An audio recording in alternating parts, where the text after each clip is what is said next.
really wordy, but literally it means, I just drew a happy face. Now this is copyright. I own copyright to this now.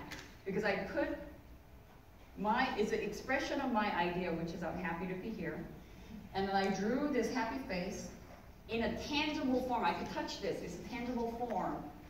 That now is the copyright. If somebody well, there's a question of the copyrightability because the originality of it, but this, I own this.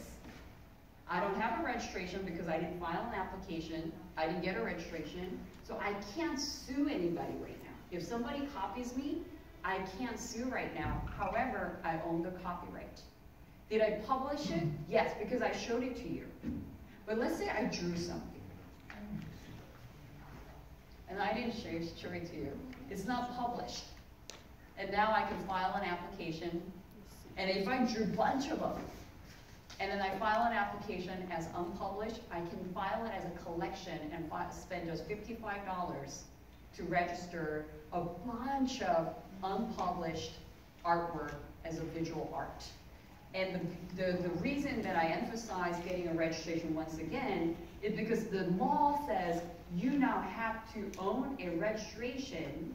And to be honest with you, even before the law required it, I wouldn't start a lawsuit unless I have a registration for the client. If I get a nasty letter, that's my term for cease and desist letter, when I get a nasty letter from the other side for infringing on somebody else's copyright, the first thing I ask is, do you have a registration? And if they say no, or they don't respond, I don't take that letter seriously. I'm like, you don't even have a registration? Like, you're coming to a knife fight without a knife? Like I don't take you seriously. So I want you to kind of just keep in mind how important it is in the fashion industry to get a copyright registered. I'm not saying do it for everything because it's cost prohibitive. Initially when I was preparing the slides, I know, as you can see, I didn't use any of my slides today, but when I was preparing the slides, I was thinking, if I were launching a brand or a fashion line, and I only have $5,000, let's say, how would I spend that money? And the one thing that I really want to tell you, try not to use that money on attorneys unless you can avoid it. Because there are things that you can do by yourself, as the question was raised. Copyright, I think, is one of them.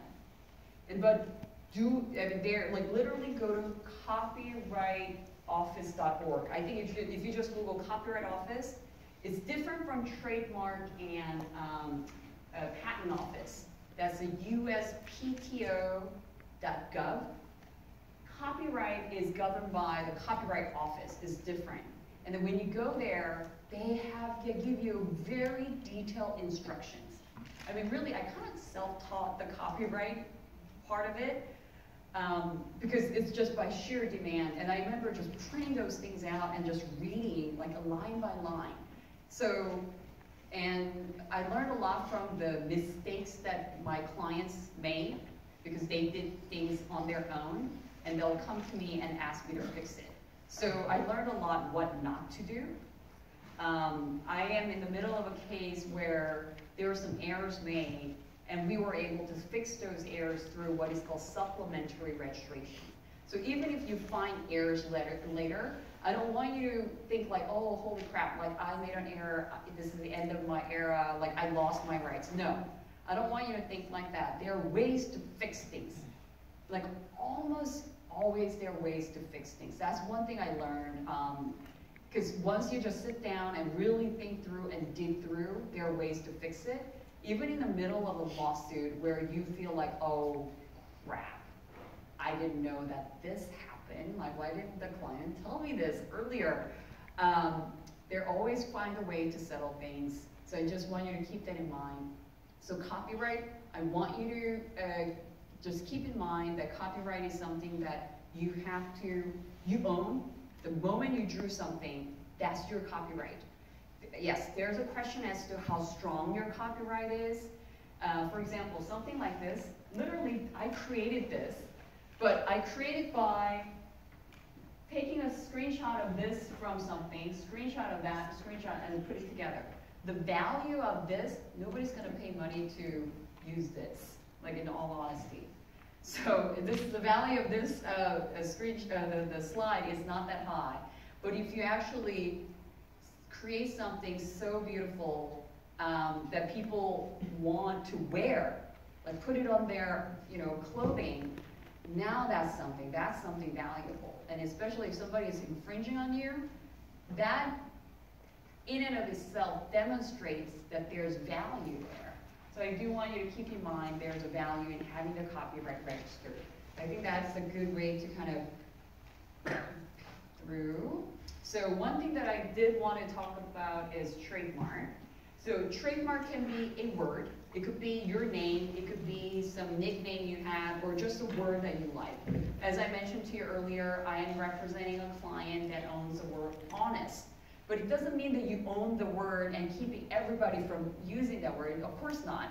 Apple Computer is owner of the trademark Apple, but only in connection with computers.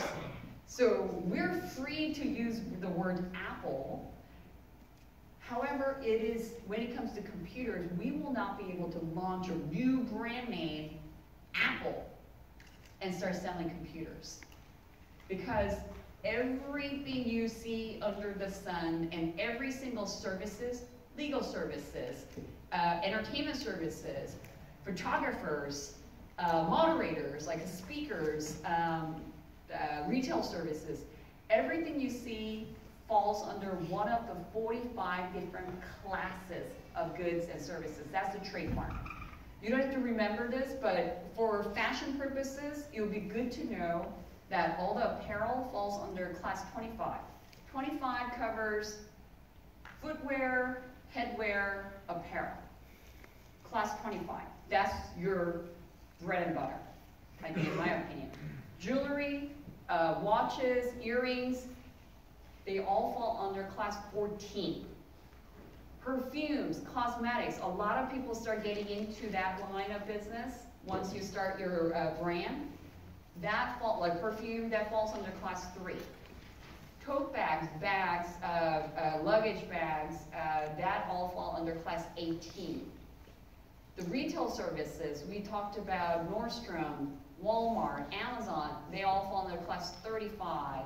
The reason I'm shooting these numbers out in here is not because it's going to stick, but I want you to keep in mind when you file a trademark application, the trademark office charges a filing fee, depending on how you do, between $225 to $200.